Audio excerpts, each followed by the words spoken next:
이거를 구성을 보면은 이거는 한국 시험지를 보고 만드셨나 이 책을? 고등학교에서 이걸 이제 부교재로 사용하는 학군지에서는 이런 문제가 많이 나와요. 교육부의 평등을 만드는 정보 비대칭 부숴버리겠습니다. 남기정입니다. 백시영입니다. 오늘은 학군지에서 부교재로 많이 사용이 되는 21st Century Reading이라는 교재를 한번 분석해보는 시간을 가지도록 하겠습니다. 여기 저희 중동고 이런 데서도 교재로 사용되었던 건데요. 이런 데서 사용하는 부교재가 어떻게 구성되어 있는지, 어떻게 활용할 수 있는지에 대해서 말씀을 드리도록 하겠습니다. 일단 이 21st Century Reading이라는 교재는 총 4권으로 구성이 되어 있는데요. B1 레벨부터 C 단계까지 난이도가 이렇게 다양하게 구성이 되어 있어요. B1, B2 하는 레벨은 그 CEFR이라고 유럽에서 주로 사용이 되는 난이도를 나타내는 지표입니다. AR 지수로 굳이 이제 환산을 하자면은 AR 5점대 이상이라고 보시면 돼요. B1 이 정도가. 오늘 이제 소개드릴 책은 총 4권 중에서 2권에 해당하는 CEFR 지수로는 B1에서 B2 정도에 해당하는 난이도라는 걸 먼저 말씀드립니다. 네. 그래서 이 교재는 그 21st Century Reading은 고등학교 부교재로 많이 사용되는 교재이기도 한데 굳이 고등학생이 아니더라도 초등학생들도 재밌게 통합적으로 사고할 수 있는 능력을 훈련시키는데 좋은 교재다. 이렇게 말씀을 드립니다. 교재를 보면서 말씀드리면 좋을 것 같습니다. Lesson A라고 되어 있어서 Pre-Reading Part가 있는데요. 이것은 제목 같은 거를 간략하게 보고 나서 이게 대체 무엇에 관련된 글일까 한번 짐작을 해서 써봐라. 실제로 글을 읽을 때도 이렇게 하는 게 맞아요. 아이들뿐만 아니라 글을 읽는 사람이라면 어떻게 해야 되는지를 지금 보여주고 있어요. 지금 첫 번째 제목을 보고 어떤 내용인지 어떤 주제인지 한번 생각해봐라. B를 보시면 그림 보고 나서 어떤 내용인지를 조금씩 익숙해지고 들어가고 있는 거죠. 그 다음에 C를 보면 제목 봤죠? 그림 봤죠? 이제는 뭘 하냐? 헤딩스를 보라고 했어요. 이거 좀 더 글씨가 진하고 큰 게 있어요. 여기서 이제 Focus on Beliefs, 그 생각의 단위에 제목을 넣어놨으니까 요것이 글의 중요한 부분, 즉 구성, 큰 단위를 이루기 때문에 요거를 생각하고 읽어라고 이렇게 권유를 하는 거죠. 그래서 아이들이 이런 습관이 될 수 있도록 훈련시켜주는 그런 역할을 하고 있어요. 저는 이 부분이 상당히 유용하다. 그리고 이런 습관을 가지는 것이 나중에 모의고사를 풀든 뭘 하든 리딩 접근하는 데는 상당히 유용하다. 이제 본문을 읽고 나서 그 다음에 문제 푸는 거죠. 그래서 문제의 유형은 메인 아이디어가 크잖아요. 그래서 처음에 큰 거 좀 자유롭게 써보도록 하고, 그 다음에 두 번째는 Identifying Supporting Ideas를 해서 한 가지 큰 주제, 큰 생각이 있으면 그것을 뒷받침은 생각하는 것이 있잖아요. 그래서 그런 것들을 살펴보도록 지금 구성이 되어 있습니다. 리딩에 익숙한 사람들은, 아이들도 그렇고, 이것을 그냥 자동적으로 생각을 하는데 그렇지 않은 경우는 이렇게 구별을 하고 생각하지 않아요. 그래서 그런 아이들이 이 책을 공부함으로써 글은 이런 식으로 일반적으로 구성되어 있구나, 큰 주제가 있고 그 주제를 뒷받침하는 것들이 이렇게 밑에서 도와주고 있구나, 이런 것을 머릿속에 그릴 수 있도록 훈련을 시켜주고 있는 거죠. 사실은 굉장히 중요한 부분입니다. 그냥 한 글자 한 글자 이해하는 게 아니라, 문장을 그냥 해석해서 이해할 수 있는 게 아니라, 이 그림을 그리는 게 어떻게 보면 더 중요할 수가 있어요. 특히나 100% 이해가 안 되는 지문. 근데 거의 대부분의 지문들은 아이들은 100% 이해가 안 됩니다.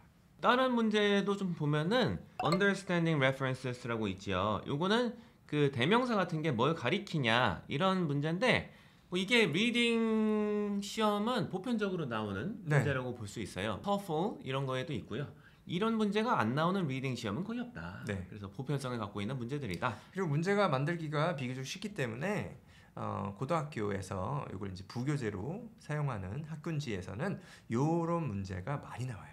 그 아래는 그 Building Vocabulary가 있네요. 그래서 어휘를 확인하게 하는 건데, 그냥 영어에 매칭되는 한글 뜻을 써라 이런 거가 아니라 이 맥락상 어울리는 표현이 무엇인가 이렇게 나와 있어서 맥락과 함께 어휘를 습득하기에 좋은 문제 유형이라고 생각합니다.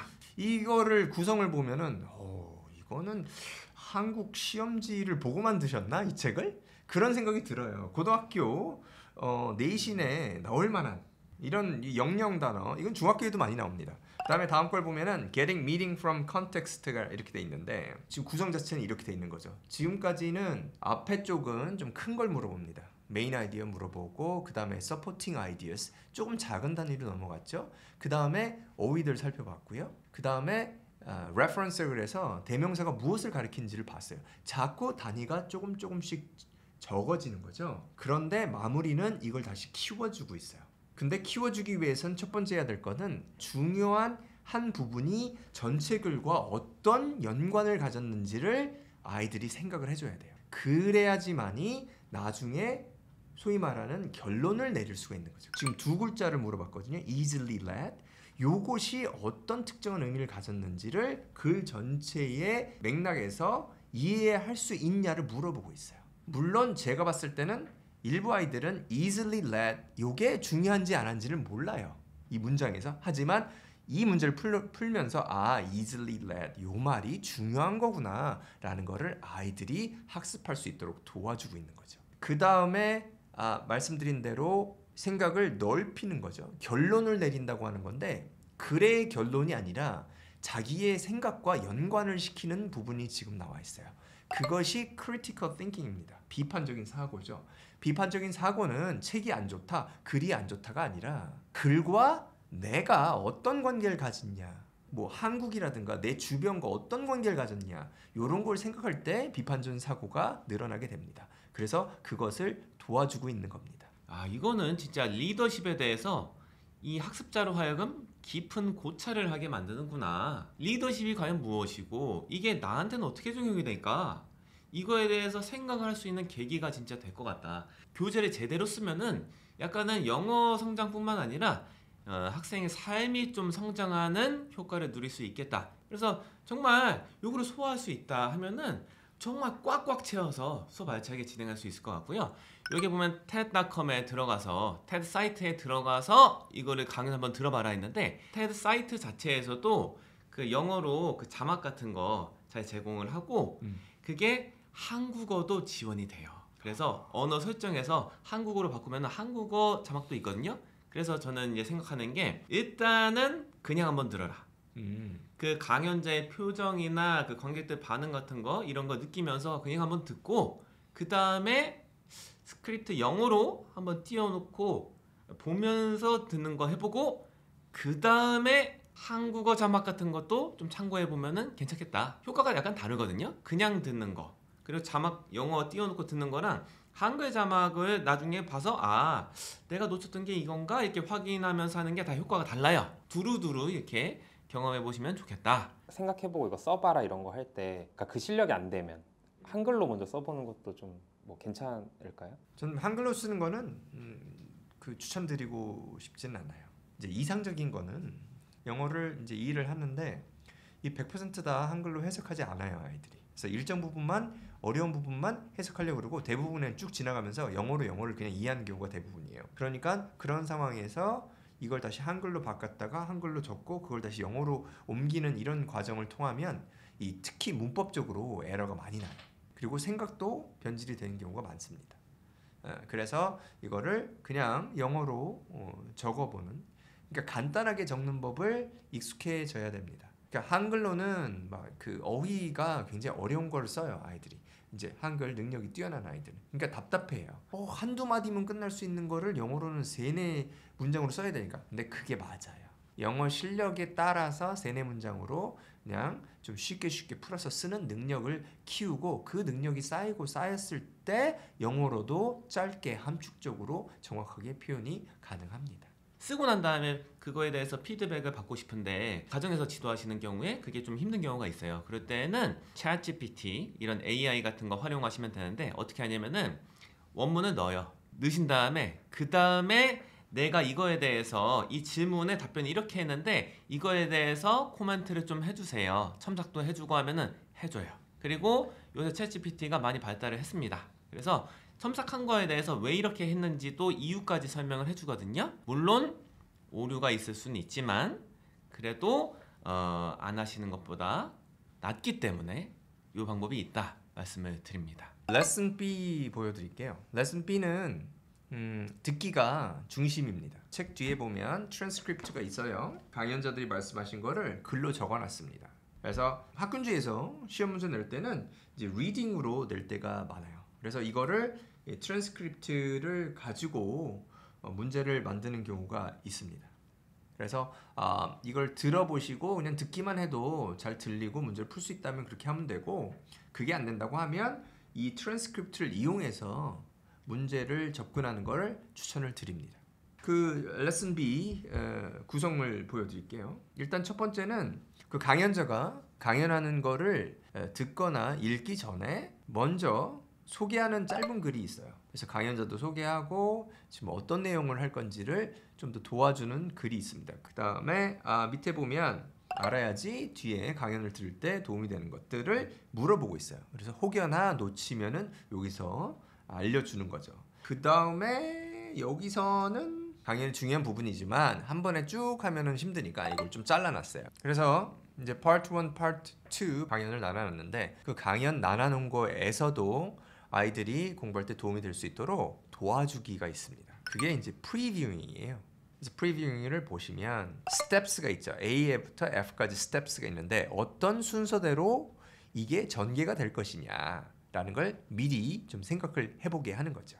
그 다음에 두 번째는 실제로 강연한 내용 일부를 여기서 보고 여기서 좀 알아야 되는 단어들을 미리 공부할 수 있도록 섹션을 만들어 놨어요. Needs the guts. 이 guts 뭔지 모를 수 있으니까, guts는 이제 내장이란 뜻이거든요. 내장이 필요하다고? 이게 뭐야? 라고 생각할 수 있으니까 이 문맥상에서 어떤 걸 하는지를 얘기를 하면, 답은 이제 requires courage인데 용기란 뜻이야? 뭔진 모르겠지만 guts가 뭐 나는 내장으로 하는데 여기서 용기를 뜻하네? 하여튼 그 정도 알고 들어가는 거죠. 그리고 요거를 이제 근반에서 시험 문제가 나오면 요런 거 잘 나와요. needs the guts의 의미를 시험 문제에 이렇게 나온 거죠. 저도 요 문제는 본 것 같아요. 실제로 기출에서 여기 주변 학교에서 나왔던 거. 그 다음에 다음 장을 넘어가면 이제 그 Part 1 부분을 읽거나 들었다는 걸 전제를 하고 그 다음에 이제 문제를 맞춰보는 거죠.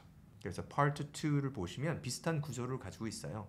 첫 번째는 Part 2에서 중요한 부분을 아이들이 알 수 있도록 상기해주는 그런 이제 문제들을 통해서 조금씩 글과 익숙해지도록 도와주고 있습니다. 근데 문제의 유형은 조금씩 틀리나 기초적인 기조는 같습니다. 그다음에 마지막 부분은 이제 프로젝트라고 되어 있는데, 프로젝트는 어떤 걸 의미하냐면 스스로 무엇인가를 해봐라 이렇게 되어 있는 거예요.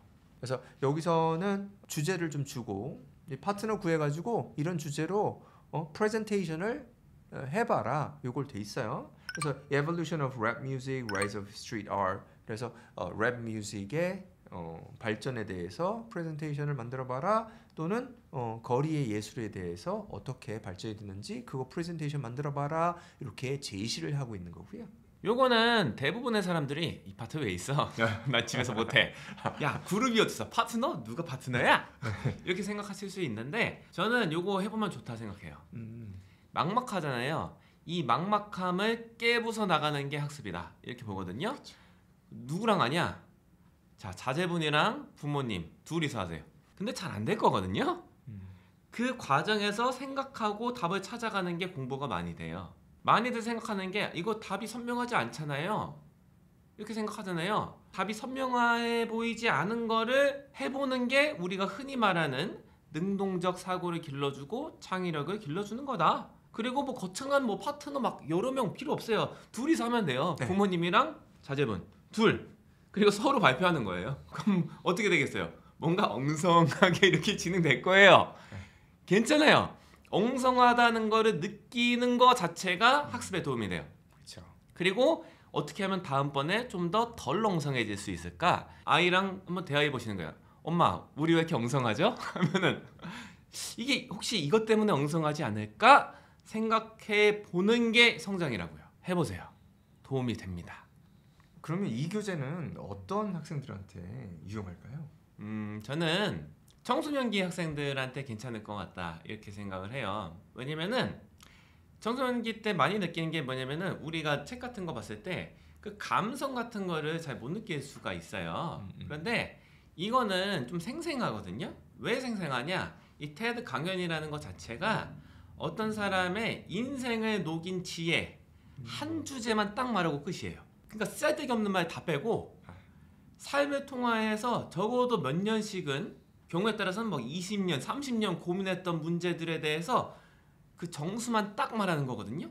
언어 학습은 감성이 굉장히 중요하다고 생각해요. 근데 이 감성 이거에서 다른 콘텐츠보다 강점이 있다 이렇게 생각을 합니다. 그리고 이게 진짜 골자만 말해야 되는 거잖아요. 이 테드 강연이 다 20분 이하죠. 네. 그런데 이게 자기 삶을 녹인 그 지혜의 정수를 전달하는 건데 가만 보면은 이 강연자들이 실제로 강연을 들어보면은 유머 같은 거 되게 많이 하거든요. 네. 요거에 대해서 좀 생각해 볼 수 있을 것 같아요. 이렇게 1분 1초가 중요한 순간에도 유머를 하는구나. 왜냐? 이게 없으면은 효과적으로 메시지 전달이 안 돼요. 그래서 이런 강연 같은 거를 통해서 어떻게 하면은 다른 사람들을 설득할 수 있을까? 어떻게 하면 다른 사람한테 감동을 줄 수 있을까? 요거에 대해서 생각해보는 계기를 마련한다는 점에서 괜찮다.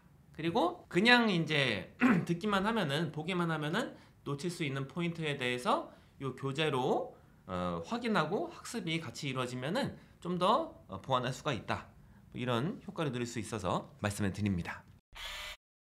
이 교재를 구매하시는 분들은 부가 자료와 답지를 다운받으실 수 있도록 출판사에서 지원을 해주실 것이고요. 교재 구입 할인 이벤트도 있으니까요. 저희 더보기란 댓글란을 확인해 주시면 감사하겠습니다. 할인 이벤트에 더불어서 기대평을 남겨주시면은 여기에 수반되는 또 이벤트가 있으니까요. 이것도 확인해 주시면 감사하겠습니다. 오늘은 부교재로 많이 활용이 되었던 이 21st Century Reading이라는 교재에 대해서 활용법을 설명해 드렸습니다. 이 정도로 해볼까요? 감사합니다.